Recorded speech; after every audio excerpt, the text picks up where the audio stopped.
Tonight is my last opportunity to speak to you from the Oval Office as your president. I am profoundly grateful to you for twice giving me the honor to serve, to work for you and with you to prepare our nation for the 21st century.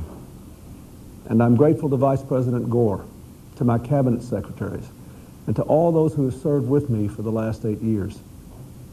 This has been a time of dramatic transformation, and you have risen to every new challenge. You have made our social fabric stronger, our families healthier and safer, our people more prosperous. You, the American people, have made our passage into the global information age an era of great American renewal. In all the work I have done as president, every decision I have made, every executive action I have taken, every bill I have proposed and signed, I've tried to give all Americans the tools and conditions to build the future of our dreams in a good society, with a strong economy, a cleaner environment, and a freer, safer, more prosperous world. I have steered my course by our enduring values: opportunity for all, responsibility from all, a community of all Americans. I have sought to give America a new kind of government, smaller, more modern, more effective, full of ideas and policies appropriate to this new time, always putting people first, always focusing on the future. Working together, America has done well.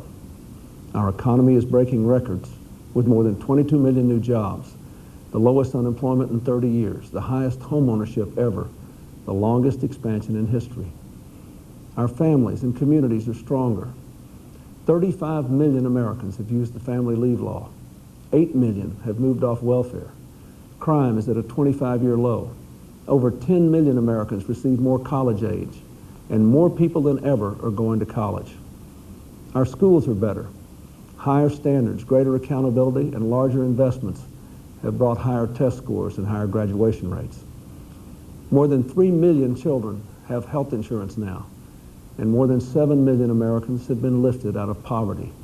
Incomes are rising across the board. Our air and water are cleaner. Our food and drinking water are safer. And more of our precious land has been preserved in the continental United States than at any time in 100 years.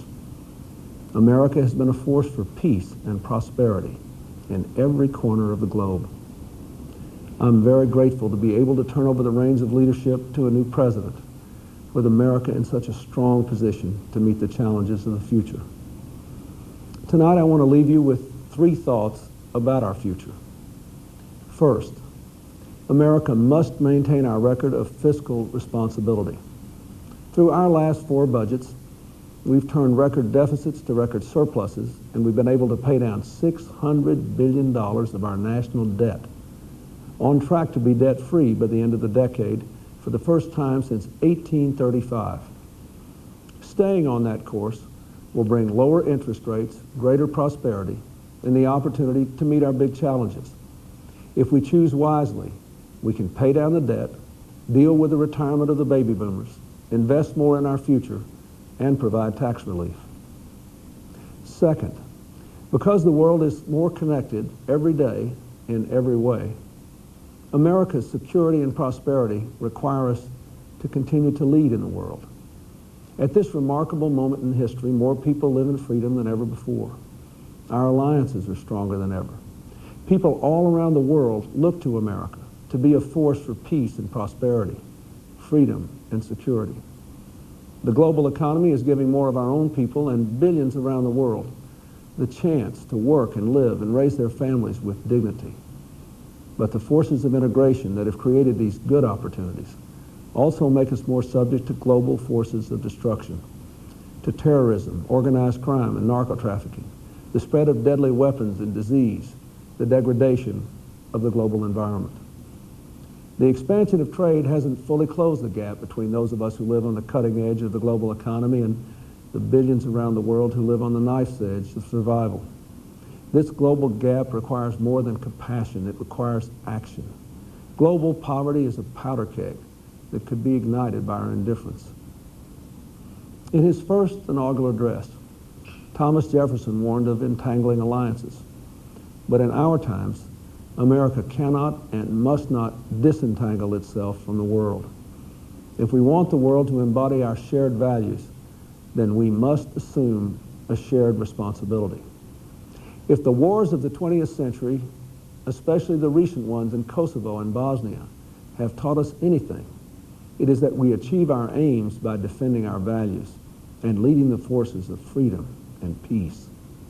We must embrace boldly and resolutely that duty to lead, to stand with our allies in word and deed, and to put a human face on the global economy so that expanded trade benefits all peoples in all nations, lifting lives and hopes all across the world.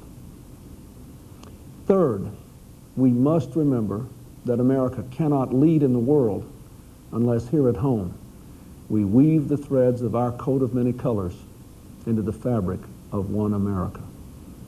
As we become ever more diverse, we must work harder to unite around our common values and our common humanity. We must work harder to overcome our differences in our hearts and in our laws. We must treat all our people with fairness and dignity, regardless of their race, religion, gender, or sexual orientation, and regardless of when they arrived in our country, always moving toward the more perfect union of our founders' dreams.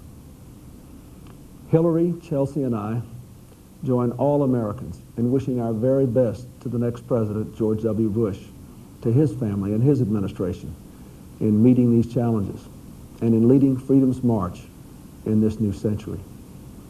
As for me, I'll leave the presidency more idealistic, more full of hope than the day I arrived, and more confident than ever that America's best days lie ahead.